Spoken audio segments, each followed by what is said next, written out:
ओम नमः शिवाय। हर हर महादेव। प्रिय श्रोताओं, आज सुनिए 16 सोमवार व्रत कथा, सोमवार व्रत कथा और पशुपतिनाथ व्रत कथा।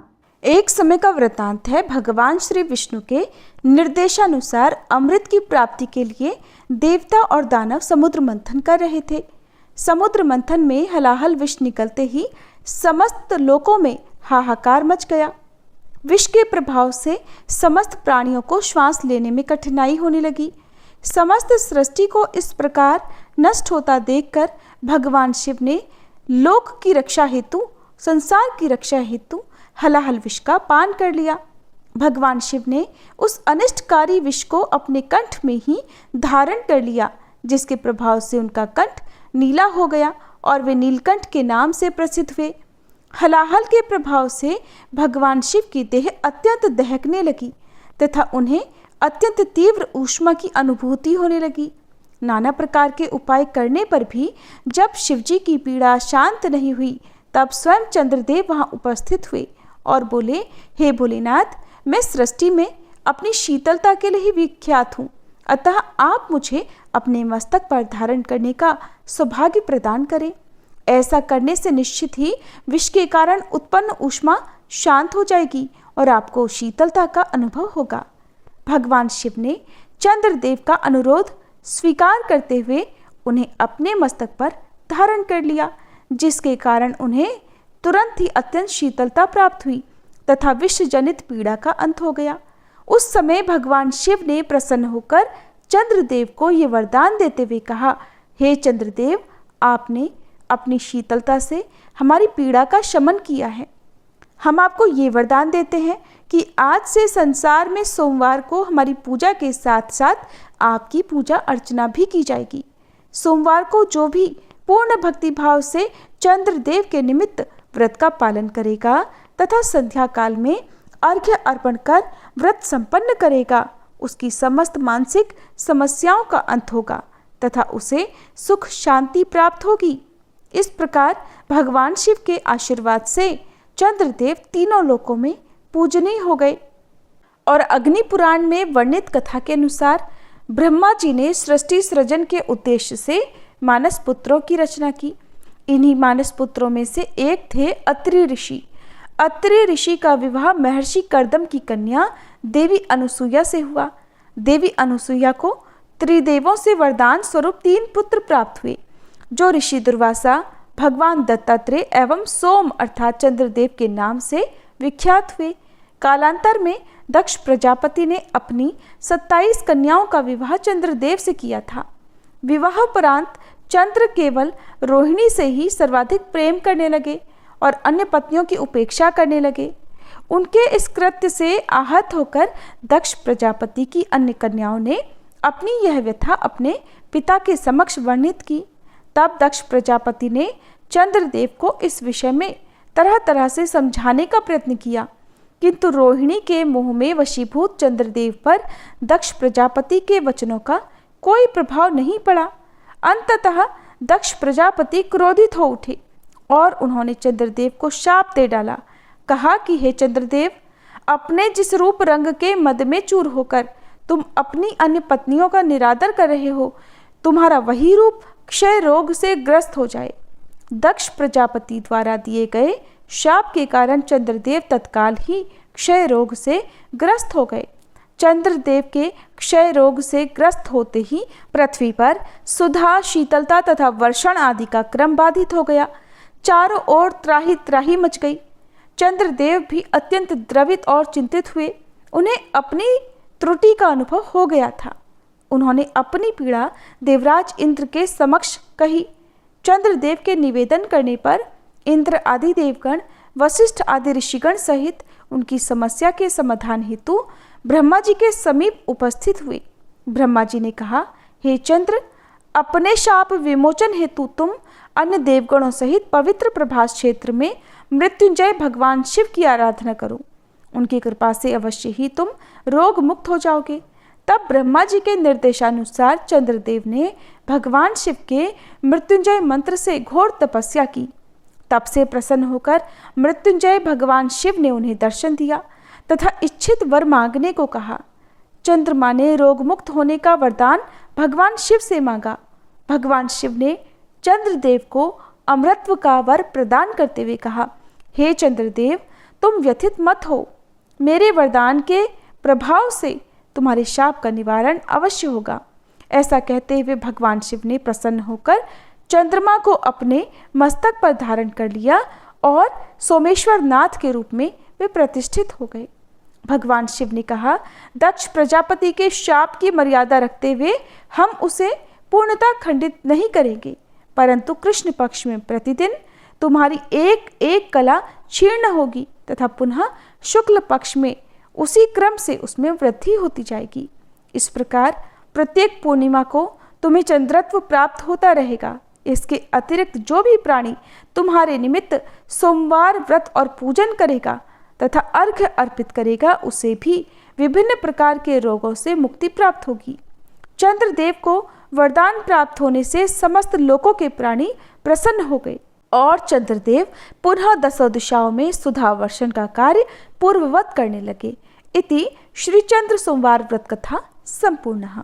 एक बार भोलेनाथ और माता पार्वती जी मृत्युलोक में भ्रमण करने पधारे। दोनों विदर्भ देश में अमरावती नाम की सुंदर नगरी में जा पहुंचे।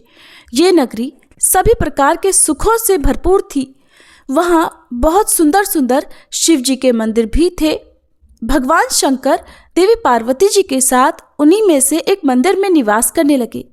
एक दिन माता पार्वती ने भोलेनाथ के साथ चौसर खेलने की इच्छा प्रकट की। भगवान शिव ने उनकी बात सुन ली और वे दोनों चौसर खेलने लगे। तभी मंदिर का पुजारी पूजा करने आया। माता पार्वती ने पुजारी से पूछा, पुजारी जी बताओ हम में से कौन जीतेगा? पुजारी जी ने कहा, महादेव ही जीतेंगे। थोड़ी ही देर बाद खेल समाप्त हुआ तो विजय देवी पार्वती जी की हुई। माता पार्वती ने पुजारी जी से पूछा, बताओ पुजारी जी हम में से विजय किसकी हुई? तब पुजारी जी ने महादेव को ही विजयी होने की बात बताई। ये सुनकर देवी पार्वती जी को पुजारी जी पर क्रोध आया और उन्हें कोढ़ी होने का श्राप दे दिया। कोढ़ से ग्रस्त पुजारी बहुत दुखी रहने लगे। एक दिन देवलोक की अप्सरा भगवान शिव की पूजा करने के लिए उस शिव मंदिर में आई। पुजारी जी की कोढ़ की अवस्था देखकर दया भाव से पूछताछ करने लगी। तब पुजारी जी ने सारी बात अप्सरा को बता दी। उनमें से एक अप्सरा बोली, आप सभी व्रतों में श्रेष्ठ 16 सोमवार के व्रत करो, इससे शिव जी प्रसन्न होंगे और वे तुम्हारे कष्ट अवश्य दूर करेंगे। पुजारी जी ने इस व्रत की विधि पूछी। तब अप्सराओं ने बताया, सोमवार के दिन व्रत रखो, स्वच्छ वस्त्र धारण करो, संध्या और उपासना के बाद आधा किलो गेहूं का आटा लेकर इसके 3 भाग करो। घी, गुड़, दीप, नैवेद्य, पुंगी फल, बेलपत्र, जनेऊ जोड़ा, चंदन, अक्षत और पुष्प आदि से प्रदोष काल में भगवान शंकर का पूजन करो। 3 भागों में से 1 भाग शिव जी को अर्पण करो, बाकी 2 को शिव जी के प्रसाद के रूप में उपस्थित जन को बांट दो।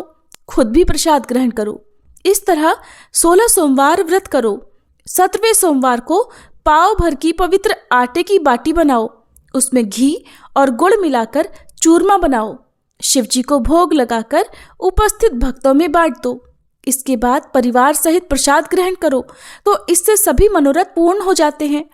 ऐसी बात बताकर अप्सराएं चली गईं।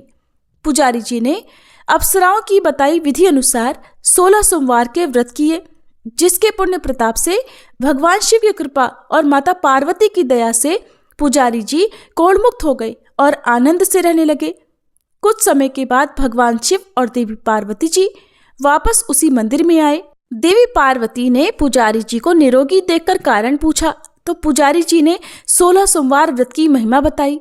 पार्वती जी खुद भी 16 सोमवार व्रत रखने के लिए तैयार हो गई और इस व्रत को करने से उनके रूठे हुए पुत्र कार्तिकेय जी देवी पार्वती जी के आज्ञाकारी हो गए।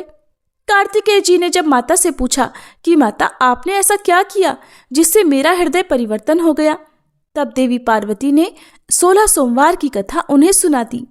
कार्तिकेय जी ने अपने विशेष मित्र से जो कहीं खो गया था उससे मिलने की कामना में 16 सोमवार के व्रत किए तो उनका खोया हुआ मित्र उन्हें जल्दी मिल गया। मित्र ने इस आकस्मिक मिलन का कारण पूछा तो कार्तिकेय जी ने उसे 16 सोमवार का व्रत करना बताया। मित्र ने व्रत की विधि विधान पूछा और स्वयं के विवाह की मनोकामना से 16 सोमवार के व्रत धारण किए। इसके बाद कार्तिकेय जी का मित्र एक स्वयंवर सभा में गया तो वहां की राजकुमारी ने आकर्षित होकर उसके गले में वरमाला डाल दी और उसे अपना पति स्वीकार कर लिया। तब राजा ने बहुत सारा धन और सामान देकर उसको भेजा।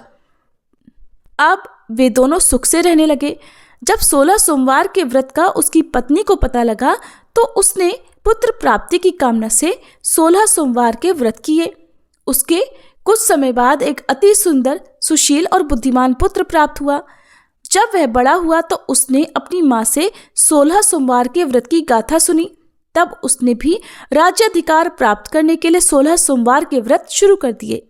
एक राजा को अपनी कन्या के लिए योग्य पुरुष की खोज थी। राजा ने अपनी कन्या का विवाह उस सर्वगुण संपन्न पुरुष से कर दिया। राजा के कोई पुत्र नहीं था तो उसने अपने दामाद की योग्यता देखकर उसे राजा बना दिया। राजा बनने के बाद भी वह 16 सोमवार के व्रत करता।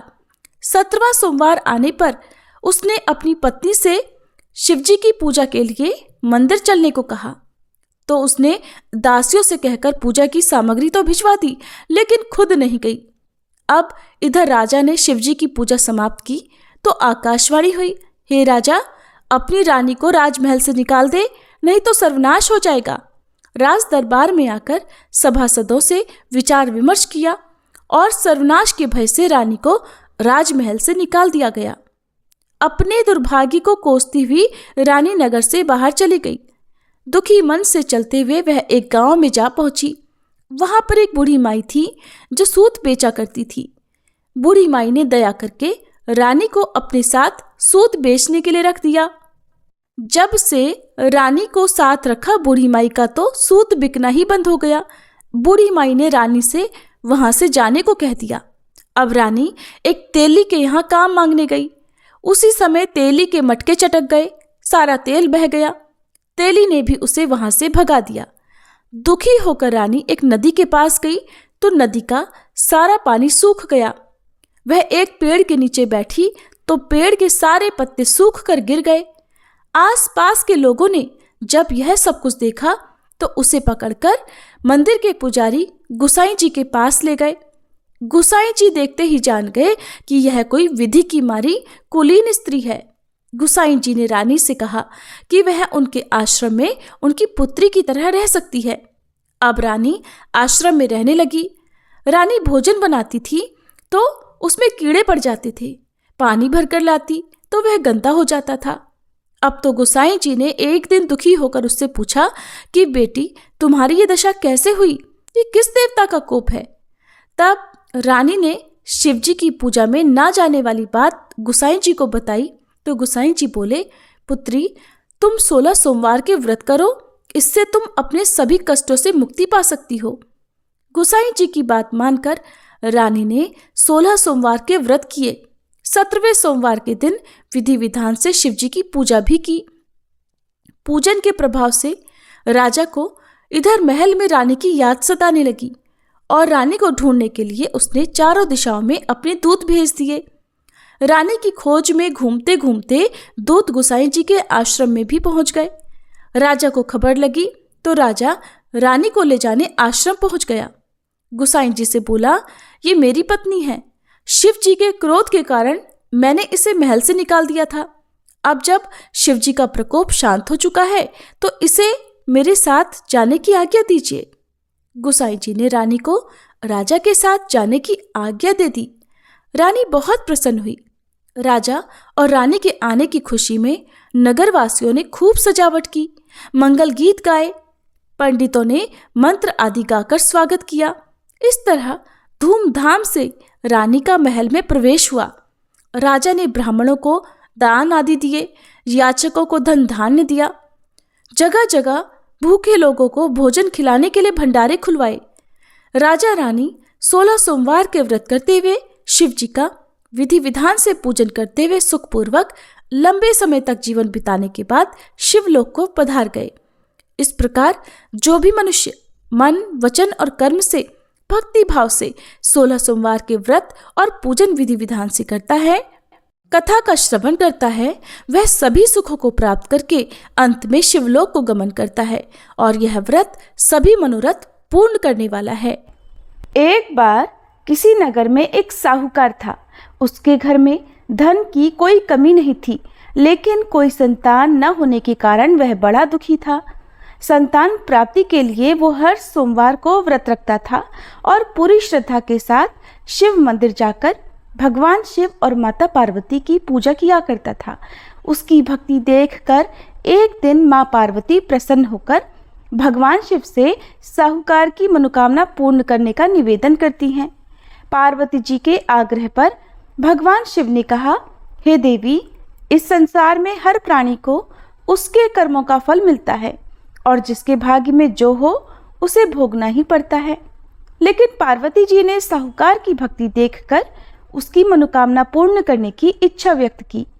माता पार्वती के आग्रह पर भगवान शिव ने साहूकार को पुत्र प्राप्ति का वरदान तो दिया, लेकिन उन्होंने बताया कि ये बालक केवल 12 वर्षों तक ही जीवित रहेगा।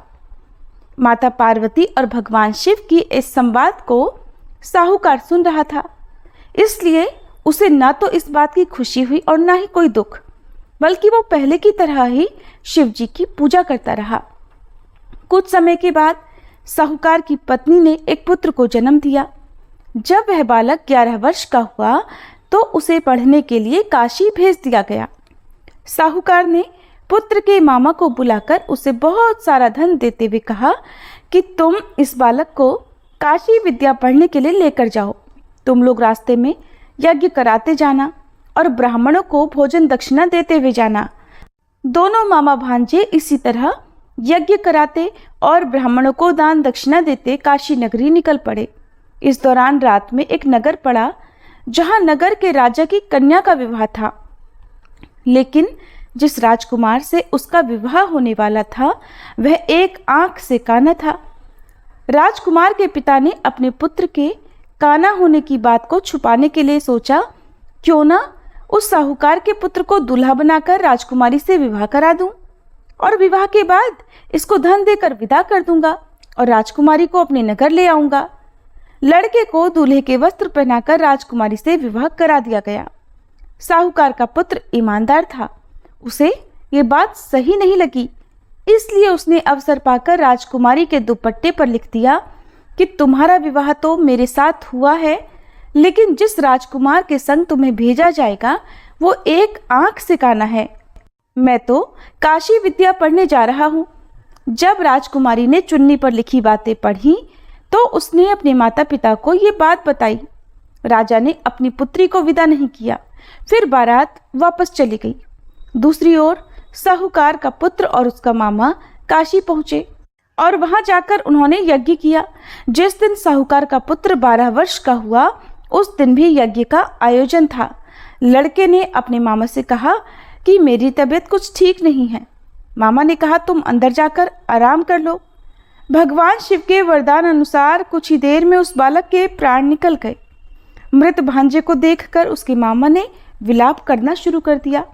संयोगवश उसी समय भगवान शिव और माता पार्वती उधर से जा रहे थे। पार्वती जी ने भोलेनाथ से कहा, स्वामी, मुझे इसके रोने का स्वर सहन नहीं हो रहा, आप कृपया इस व्यक्ति के कष्ट को अवश्य दूर कीजिए। जब भगवान शिव मृत बालक के समीप गए तो वह बोले कि ये उसी साहूकार का पुत्र है जिसे मैंने 12 वर्षों की आयु का वरदान दिया था। अब आज इसकी आयु पूरी हो चुकी है। लेकिन मातृभाव से विभोर माता पार्वती जी कहने लगी, हे महादेव, आप इस बालक को और आयु देने की कृपा करें, नहीं तो इसके वियोग में इसके माता पिता भी तड़प तड़प कर मर जाएंगे। माता पार्वती के पुनः आग्रह पर भगवान शिव ने उस लड़के को जीवित होने का वरदान दिया। शिव जी की कृपा से वह लड़का जीवित हो गया। शिक्षा पूरी करके लड़का मामा के साथ अपने नगर की ओर वापस चल पड़ा। दोनों चलते हुए उसी नगर में पहुंचे जहां उसका विवाह हुआ था। उस नगर में भी उन्होंने यज्ञ का आयोजन किया। उस लड़के के ससुर ने उसे पहचान लिया और महल में ले जाकर उसकी खूब आवभगत की और अपनी पुत्री को धूमधाम से विदा कर दिया। इधर साहूकार और उसकी पत्नी भूखे प्यासे रहकर अपने बेटे की प्रतीक्षा कर रहे थे। उन्होंने प्रण कर रखा था कि अगर उन्हें अपने बेटे की मृत्यु का समाचार मिला तो वो भी प्राण त्याग देंगे, परंतु अपने बेटे के जीवित होने का समाचार पाकर वे बेहद प्रसन्न हुए। उसी रात भगवान शिव ने साहूकार के स्वप्न में आकर कहा, हे श्रेष्ठी, मैंने तेरे सोमवार के व्रत करने और व्रत कथा सुनने से प्रसन्न होकर तेरे पुत्र को लंबी आयु प्रदान की है। इसी प्रकार जो कोई सोमवार व्रत करता है या कथा सुनता और पढ़ता है उसके सभी दुख दूर होते हैं। प्रिय श्रोताओ, अब सुनिए पशुपतिनाथ व्रत कथा। पशुपतिनाथ व्रत की कथा के अनुसार एक समय की बात है, देवताओं, ऋषियों और समस्त प्राणियों ने देखा कि संसार के जीव अज्ञान, मोह और दुख के बंधनों में फंसे हुए हैं। मनुष्य ही नहीं, पशु पक्षी और अन्य समस्त जीव भी जन्म मरण के चक्र में कष्ट भोग रहे हैं।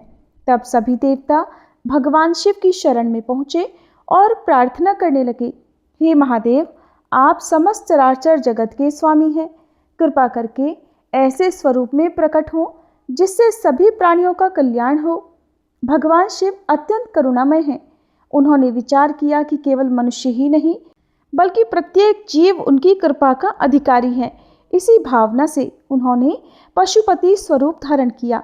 यहाँ पशु का अर्थ केवल जानवर नहीं बल्कि वह प्रत्येक जीव है जो अज्ञान, मोह, अहंकार और कर्मों के बंधन में फंसा हुआ है। पति का अर्थ है स्वामी, रक्षक और मुक्तिदाता। इसी कारण भगवान शिव पशुपतिनाथ कहलाए, अर्थात समस्त जीवों के स्वामी। कथा के अनुसार एक समय भगवान शिव और माता पार्वती कैलाश से निकलकर हिमालय की रमणीय घाटियों में विहार करने आए। उन्हें बागमती नदी के तट का शांत और पवित्र वातावरण अत्यंत प्रिय लगा। वे उस स्थान की प्राकृतिक सुंदरता में इतने आनंदित हुए कि कुछ समय तक वहीं रहने का निश्चय किया। अपने दिव्य लीला में भगवान शिव ने एक सुंदर मृग का रूप धारण कर लिया और वन में विचरण करने लगे। माता पार्वती भी उनके साथ थी। देवताओं ने जब देखा कि भगवान शिव कैलाश पर नहीं है तो वे चिंतित हो उठे। भगवान विष्णु, श्री ब्रह्मा जी और अन्य देवताओं ने उनकी खोज आरंभ की। लंबी खोज के बाद उन्हें ज्ञात हुआ कि भगवान शिव मृग रूप में वन में विचरण कर रहे हैं। देवताओं ने उन्हें उनके वास्तविक स्वरूप में लौटने का आग्रह किया, किंतु भगवान अपनी लीला में मगन थे। तब देवताओं ने उस दिव्य मृग को पकड़ने का प्रयास किया। कहते हैं इस प्रयास में मृग का एक सींग टूटकर पृथ्वी पर गिर गया और उसी स्थान पर दिव्य शिवलिंग प्रकट हुआ, जो आगे चलकर पशुपतिनाथ ज्योतिर्मय लिंग के रूप में प्रकट हुआ। भगवान शिव तब अपने वास्तविक स्वरूप में प्रकट हुए और बोले, जो भी श्रद्धा और भक्ति से यहाँ मेरा दर्शन करेगा वह मेरे विशेष अनुग्रह का पात्र बनेगा। मैं यहाँ सदैव पशुपतिनाथ के रूप में निवास करूँगा और समस्त जीवों की रक्षा करूँगा। समय बीतता गया। वह दिव्य शिवलिंग कुछ समय तक भूमि के भीतर छिपा रहा। बाद में एक गौ माता प्रतिदिन एक स्थान पर स्वयं अपना दूध अर्पित करने लगी। जब ग्वालों ने इसका रहस्य जाना और उस स्थान की खुदाई की, तब वहाँ दिव्य शिवलिंग पुनः प्रकट हुआ। ऋषियों और देवताओं ने वहाँ भगवान शिव की विधि पूर्वक स्थापना की और पूजा आरंभ हुई। तब से वह स्थान समस्त शिव भक्तों के लिए महान तीर्थ बन गया।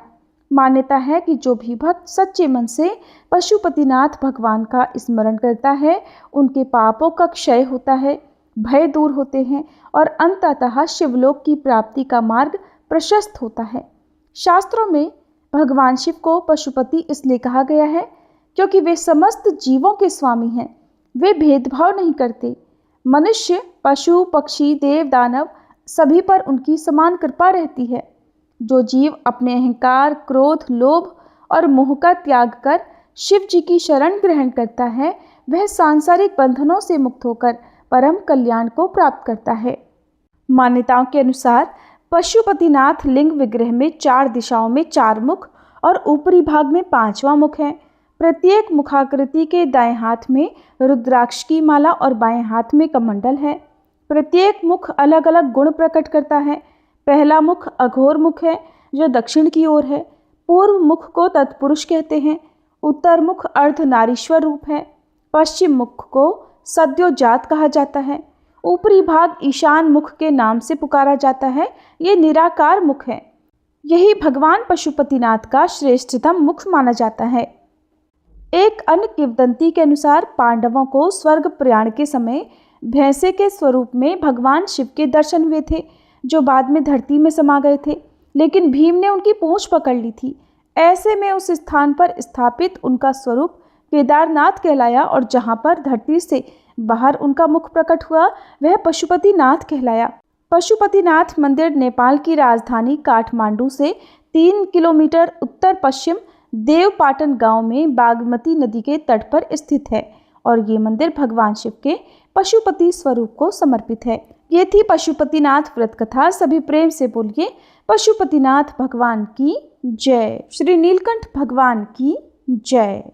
ओम जय शिव ओमकारा, स्वामी जय शिव ओमकारा। ब्रह्मा विष्णु सदा शिव, ब्रह्मा विष्णु सदा शिव, अर्धांगी धारा। ओम जय शिव ओंकारा। एकानन चतुरानन पंचानन राजे, स्वामी पंचानन राजे। हंसासन गरुड़ासन वृषवाहन साजे। ओम जय शिव ओमकारा। 2 भुज 4 चतुर्भुज 10 भुज अति सोहे, स्वामी 10 भुज अति सोहे। त्रिगुण रूप निरखता त्रिभुवन जन मोहे। ओम जय शिव ओमकारा। अक्षमाला वनमाला मुंडमाला धारी, स्वामी मुंडमाला धारी। चंदन मृग मद सोहे, भाले शशिधारी। ओम जय शिव ओमकारा। श्वेतांबर पीतांबर बाघांबर अंगे, स्वामी बाघांबर अंगे। सनकादिक गरुड़ादिक भूतादिक संगे। ओम जय शिव ओमकारा। कर के मध्य कमंडल चक्र त्रिशूलधारी, स्वामी चक्र त्रिशूलधारी। सुखकारी दुखहारी जग पालनकारी। ओम जय शिव ओमकारा। ब्रह्मा विष्णु सदा शिव, जानत अविवेका, स्वामी जानत अविवेका। प्रणवाक्षर में शोभित ये तीनों एका। ओम जय शिव ओमकारा। त्रिगुण स्वामी जी की आरती जो कोई नर गावे, स्वामी जो कोई नर गावे। कहत शिवानंद स्वामी, रटत भोलानंद स्वामी, सुख संपत्ति पावे। ओम जय शिव ओमकारा। ओम जय शिव ओमकारा। स्वामी जय शिव ओमकारा। ब्रह्मा विष्णु सदा शिव, अर्धांगी धारा। ओम जय शिव ओमकारा।